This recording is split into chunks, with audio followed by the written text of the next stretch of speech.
everyone, Jim Phoenix here, and boy do we have an exciting What's Crackin' coming up. We've got none other than Kristin Cleaveland, or you might know on our site, Kristin Cleaves, the author of Daughter and Salt and the Sea, a bunch of cool Flash and Micro and Lighter Than Darkness. It's all good. We're talking about art, we're talking about writing. If you are a writer, this is a absolute must hear interview. Without any further ado, let's roll the tape.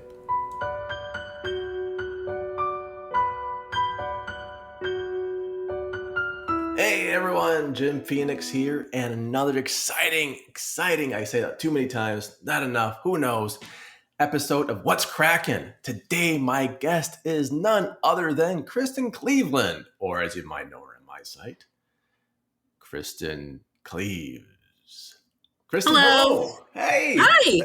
Thanks for joining us, or me, I should say, joining us in the sense of the royal us. I saw this little book that you kind of have a small little short story, Lindsay, called Ravens and Roses, a women's Gothic anthology. That's correct. Came out, I bought it, I pre-ordered it on Amazon, which you can actually don't have to pre-order no more. It's out. It's out. Yeah.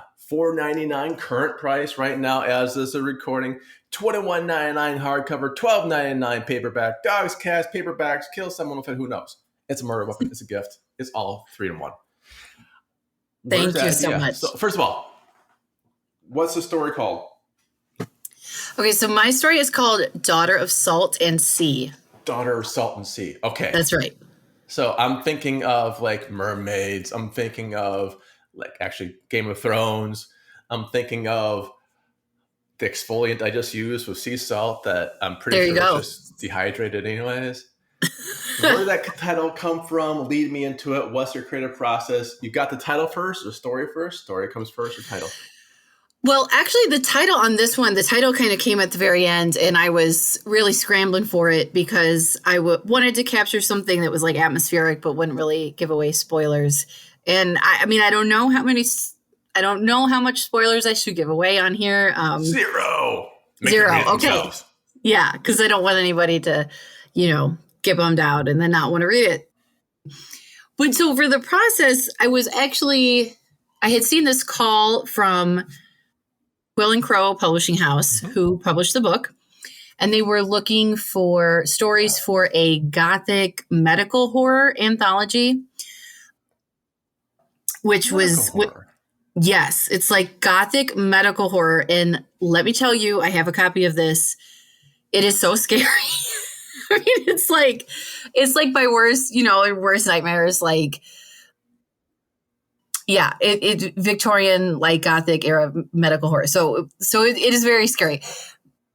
So I saw the submission call for that, and I started thinking about it. And I had done a lot of research way back when I was in grad school on, the way that women were treated in the Victorian era as far as like their mental health and, things like hysteria and kind of some of those beliefs.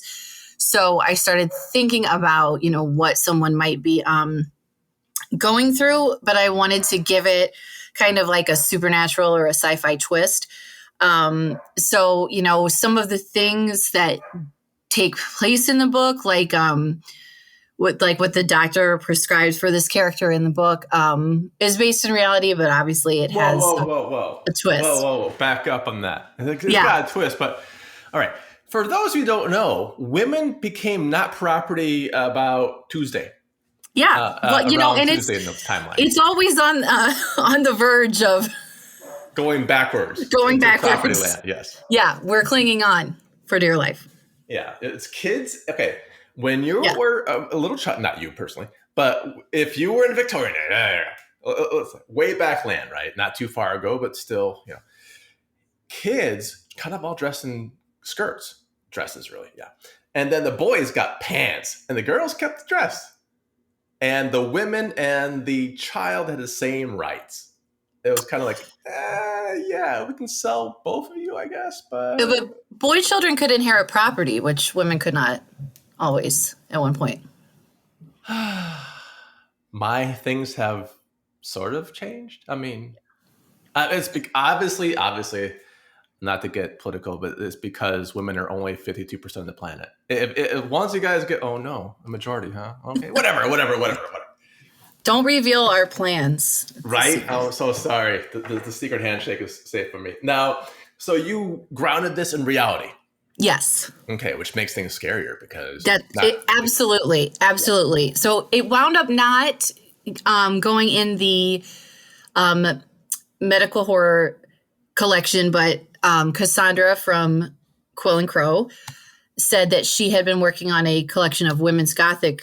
I want to say horror. It's not necessarily horror. I mean, some of them have. I mean, there's always kind of an element of that. And the Gothic is kind of the right. So she invited me to be in her Gothic anthology, and I'm really grateful because it was a lot of fun. But I was inspired. Well, again, I don't know. I don't want to give too much away. Broad strokes. Inspired by. There's some, let's just say, like some Lovecraftian elements. Okay, that's fine. That fits with our site. I mean, apparently our site's star rating is Lovecraftian.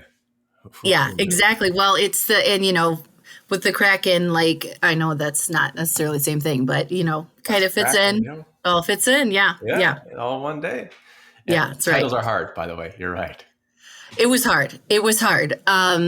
But I also did want to incorporate like the idea of motherhood into the story and, like mothers and daughters and, how things are passed down and how things are, shared within a family. That's something that I write about a lot. So that's kind of where that came from. And I want to bring this up because as I was reading your book, your short story with them. Yes, mine is a short story. There's many amazing authors in this book. Ravens and Roses, a women's Gothic anthology. Yes. It reminded me of, I've had Gothic class before in English land. Like, oh, no, I can see the similarities, the stylistics, Mm-hmm. But B, almost, not to my shame, I'm not ashamed of this, but it reminded me of Downton Abbey a bit. I was like, I understand. Yeah, right. Exactly.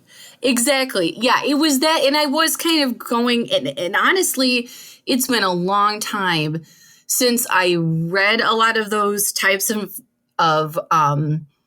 types of novels like Jane Austen and those kinds of settings. That was more when I was in college, but right. I was definitely going for kind of that, like, that era with the big spooky manor, when you have the servants and you have like, creepy things going on and creeping down corridors and stuff. I mean, it's that kind of classic setting.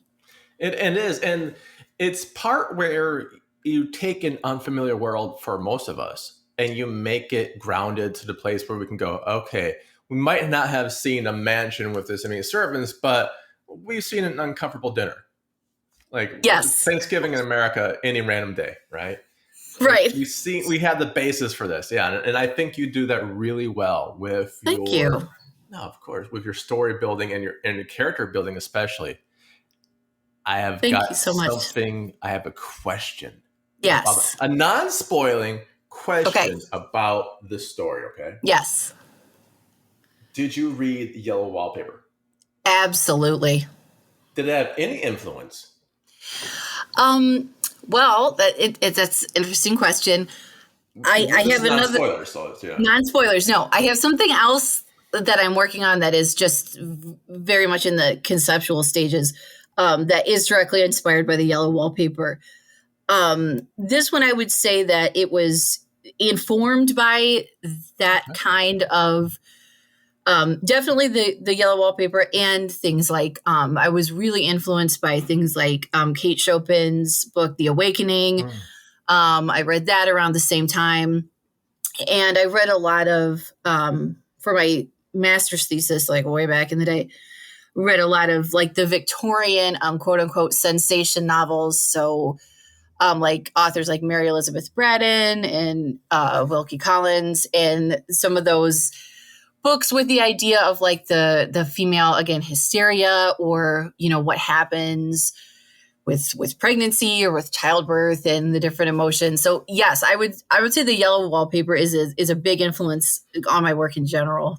Right, and so it builds up. And I love how hysteria is not just a Def Leppard song. We learned No, this. We've not learned at all. this through reading. Now, Yes. your master's thesis, not to bring up your English degree, but what was it on? What was the thesis? So the thesis was, and it's got a really long title that I don't know that I would even remember all the way, but I think it was called Aggressive, Desiring, and Sane, the Medical Gaze in the Female Sensation Novel. Oh, wow. And the idea was, and again, this is going way back, the idea was the way that women are presented in these novels, women who display any kind of, aberrant behavior. And in a lot of these older novels, it would be like, criminal behavior, like, oh, is someone like a murderess? But well, she must be insane, or she must have been suffering from some sort of hysteria, or leeches on her. Right, exactly. Right. So the medical gaze was a way that was used to explain any kind of behavior that a woman might have that was out of the norm. So everything was like kind of pathologized that way, or in a lot of cases it was. So that kind of reading inspired, where I was coming from with the character of Marina. Like, she's experiencing some things that are really out of the ordinary. Her behavior is out of the ordinary. And, a doctor is brought in to consult with her and see, what's going on with her. And that's one way that he interprets it. So, but then you get to see what happens. Yeah. That scene oddly reminded me of Star Trek when McCoy was going... Spoilers for Star Trek 4. If you haven't seen the movie in the last, 40 years or so, you might want to catch up. So yeah, Star Trek 4, they go back in time. Oh. Right? And McCoy's like, he sees this patient on a gurney. He's like, my God, what are they doing to her? It's like, what's wrong with you people? And I think a lot of the readers who aren't familiar with the reality of medicine, with the reality of, we'll say, society or social norms, might just be nails on a chalkboard. Like, why was this even that's not, oddly enough, when you read the story, that's not the fantastical part. Right. That's the sadly real grounding of it. Yes, I will say, I will just say hydrotherapy was a real treatment, and I think continued for a long time, like even in the United States, I want to say, well into the 20th century, I believe. And not to be confused with hydrotherapy now, the term now applies to like ice baths for athletes after, Oh, correct. Yes. It's a little more sinister. Yes, it is a similar concept, but not used in like a physical therapy type way. Yeah. Right. Sure, my swelling, it's going down. Right. Now, I need to know. Mm-hmm. I need to know if I am Kristin Cleaveland. Yes. How do I wake up and start writing? Do I wake up and start writing? Do I write in the afternoon? What's your writing schedule like? How do you get it from thought to page to pen? Do you plot? I do tend to plot. The sad thing is, if you are Kristin Cleaveland, you wake up and log into your day job at 7:30 a.m. until 4:30 a.m. PM. I'm sorry, God. It feels like it's 4:30 a.m., but 4:30 p.m. Yeah. And you do your day. I'm a proofreader is what I do in my day job for like a big company. It's what I do. And, the writing and the thinking and everything like that is kind of running in the background. And then when I have time, whether that's after work or on the weekends, which, I also have 2 kids, so it gets crazy, and a dog. But I guess that's kind of how I would describe my process, that it's always operating in the back of my mind. I'm always thinking about ideas. I'm always, looking at, new submission calls, like for new anthologies or for magazines, and trying to think of like, would this be a good fit for me? Or like, do I have ideas? So I write ideas down all the time. I do plot things out. I read a lot and watch a lot of movies and things like that to kind of get inspiration. But sadly, the writing often takes place late at night or at odd times, but I'm trying to make it work.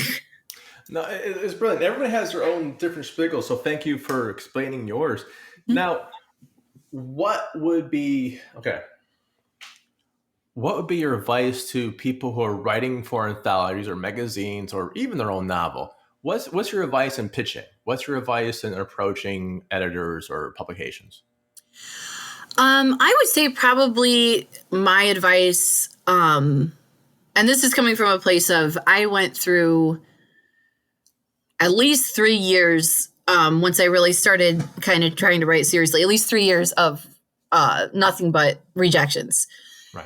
And then I started, my writing improved, but then also I got more aware of, how to approach editors and that kind of thing. And I would say probably my main mistake was like not knowing my audience.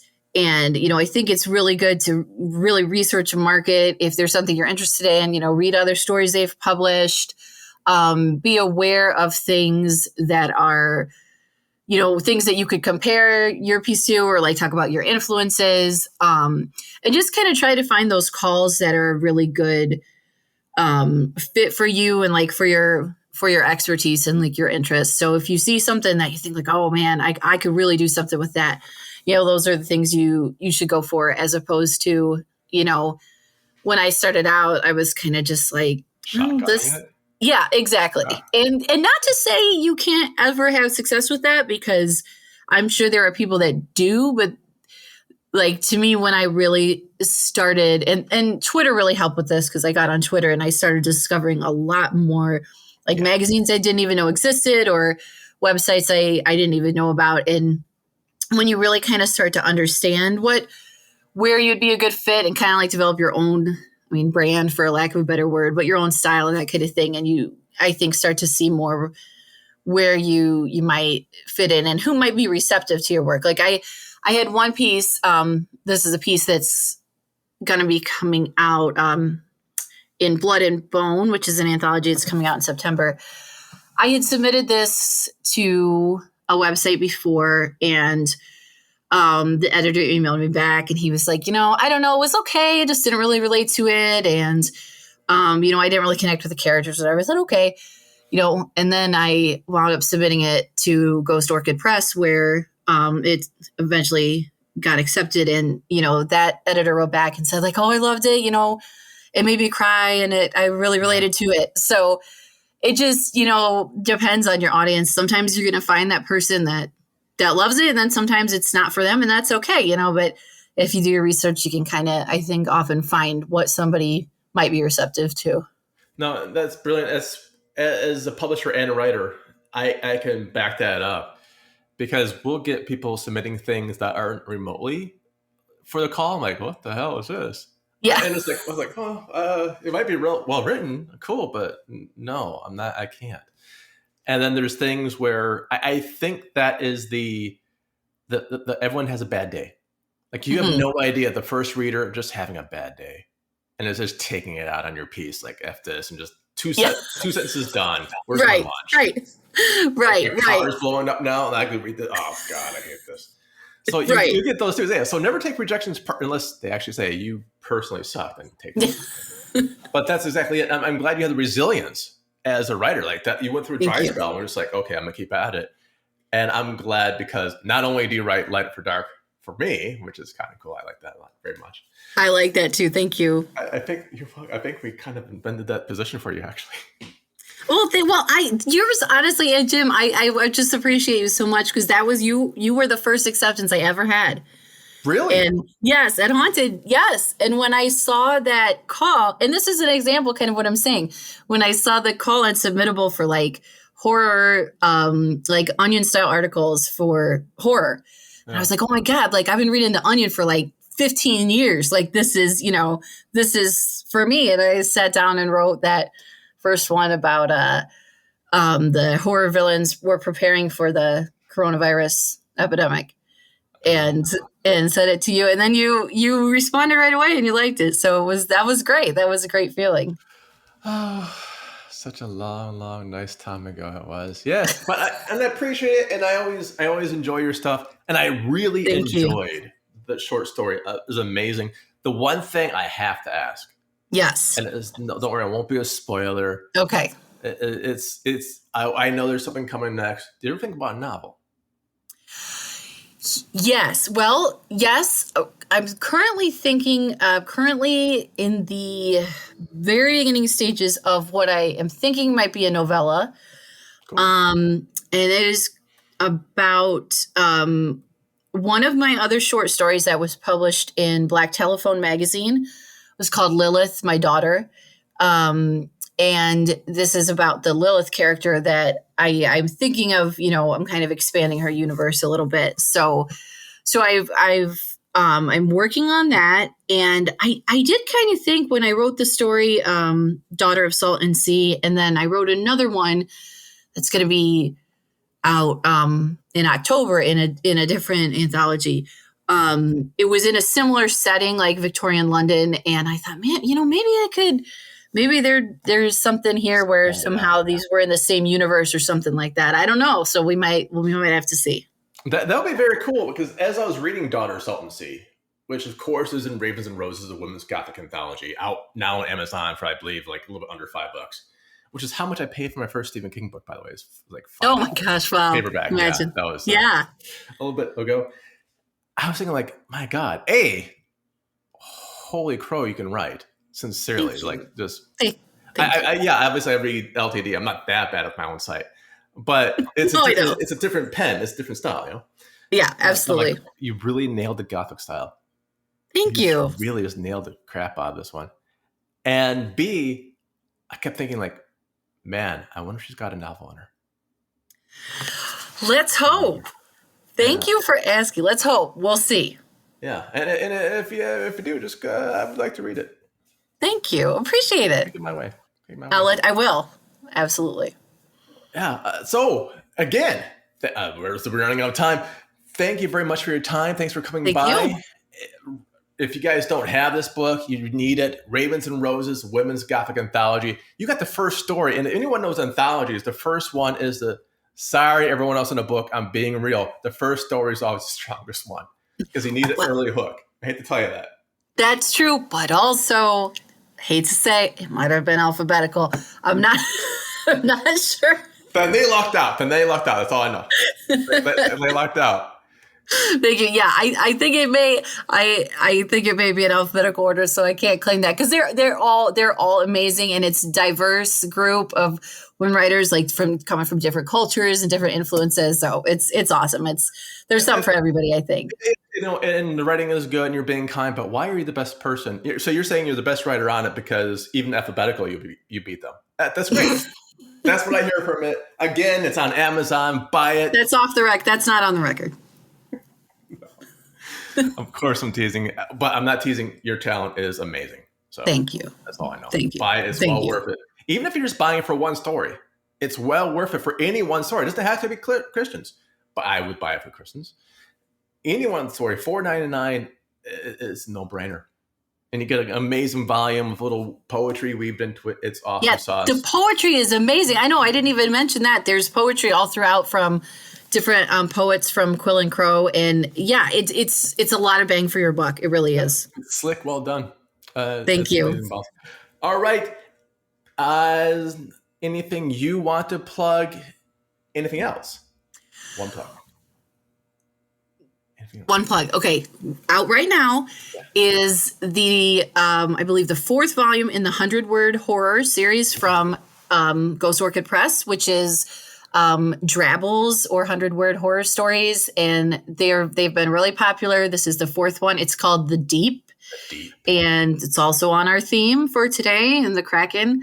And I have a little story in there. I'm number 100. So let's hope that your theory is not correct. Sometimes you also need like the people to stitch it together and keep close it out. Yeah, there you go. Yeah. Sincerely, mostly anthologies, it really is the start and the end, because the middle kind of snags you through. Well, let's hope. Yeah, and because I'm number 100. 100's a good one. That's an awesome one to be. You know which number I am? 0. So you got 100 better than I did. That's all I know. Yeah, well, I hope, so that's out right now. You can get it on Amazon, and you can get all the other, I'm in a couple other of the 100-word horror series too, and they're all really fun, so you can check those out too. Yeah, absolutely. So we have The Deep, an anthology of dark microfiction by 100-word horror, $2.99. I can't even get coffee for $2.99. Kindle edition, knock it out. Paperback, $8.99. That's almost a tip at Starbucks. $4.99 for Raisins and Roses. I can say this up today. A women's Gothic anthology, $4.99. Kindle. It is awesome sauce.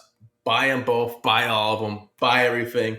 Bye, everyone. On behalf of myself and Kristin Cleaves. Bye. Thank you. Bye. Bye.